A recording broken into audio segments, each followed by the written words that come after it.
Buckle up, Buttercup, because I am about to make some people very mad. If my Placidus versus whole sign triggered a couple of people, this video might take it over the edge, because we're going to talk about degree theory and how I see degree theory, how important I think it is in my practice, and spoiler alert, I'm not a big fan, especially modern degree theory. And in the comments, I would love to know what's your opinions about degree theory. I'm Nadia, I'm Neurospicy, and I have an astrology obsession, and I want to make something really clear. This channel is not me trying to get you to agree with me on all of my opinions. My opinion is mine and yours is yours, and as long as we stay respectful and friendly to each other, I embrace different opinions. I think it's a beautiful thing. So what is degree theory? Well, quite simply stated, and there's different ones and I'll go into that in more detail, but it is that some planets and points behave differently even in the same sign based on the degree they are at. The first and oldest form of degree theory is critical degrees. What this states is that certain degrees are considered stronger or unstable because they correspond to a specific zodiacal division. For instance, cardinal signs are at certain degrees, fixed signs at other degrees. Can be quite fascinating. Now, I do take note of this, however, I don't use it incredibly strictly. The reason for it is if something's been around for 1,000 years, I am pretty much sure I'm going to respect at least where it's come from, because anaretic degrees, now we have a degree that I do take note of. When a planet or a point is at 29 degrees, it means that they are just shy of leaving that sign. This has culmination, urgency, completion, transition, all of those type of words and themes are connected to it. I take note of this because I do find in my practice that it is something to take note of. Adjacent to degree theory is Sabian symbols, which happened in the 1920s, where we have every degree has a certain symbol. For instance, a 0 degree Aries is a woman emerging from the sea. Now, this gives vibes of someone with access to ChatGPT traveled back in time and asked ChatGPT to create a very strange symbolic language. So, not a big fan. If you do it, great for you. And then we get to Degree Theory by Nikola Stojanovic. I hope I said that right and I didn't butcher it.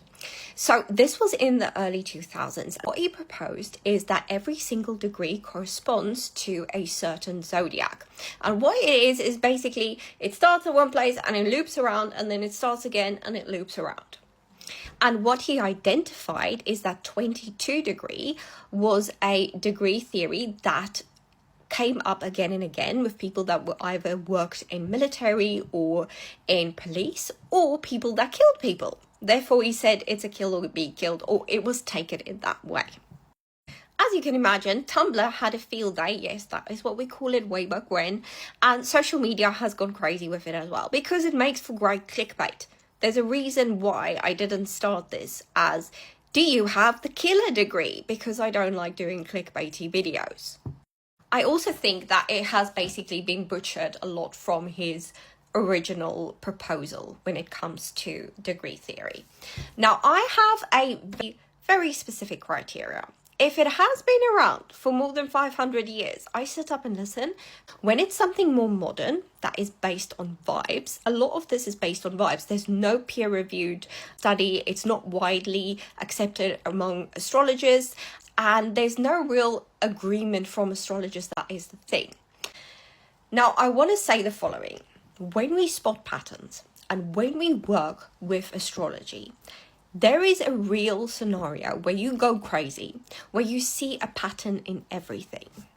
And I'm not saying this because I think my pattern spotting skills are superior. I'm saying it because this is a mistake I made in the beginning. If you see 200 charts all with the same placement or point, you kind of have to sit up and think, oh, I think I discovered something new.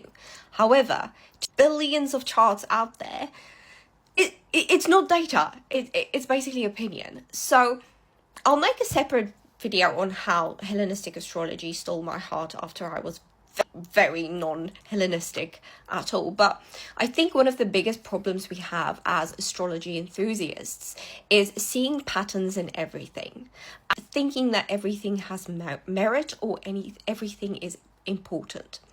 So I kind of filter any astrology practices through 3 questions.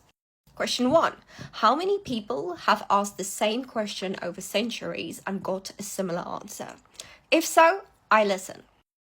Question number 2, does this fundamentally change the way I see astrology and my pattern and my methods? If so, then I need to go back to the drawing board and really look at it. This has only happened once, and that was with Hellenistic astrology. Everything I thought kind of broke after Hellenistic astrology. I had to rebuild my entire philosophy from scratch because 99% of the stuff I said and thought and believed didn't work anymore.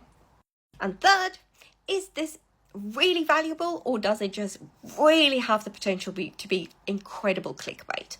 Because most of the new discoveries around astrology are very much clickbait driven.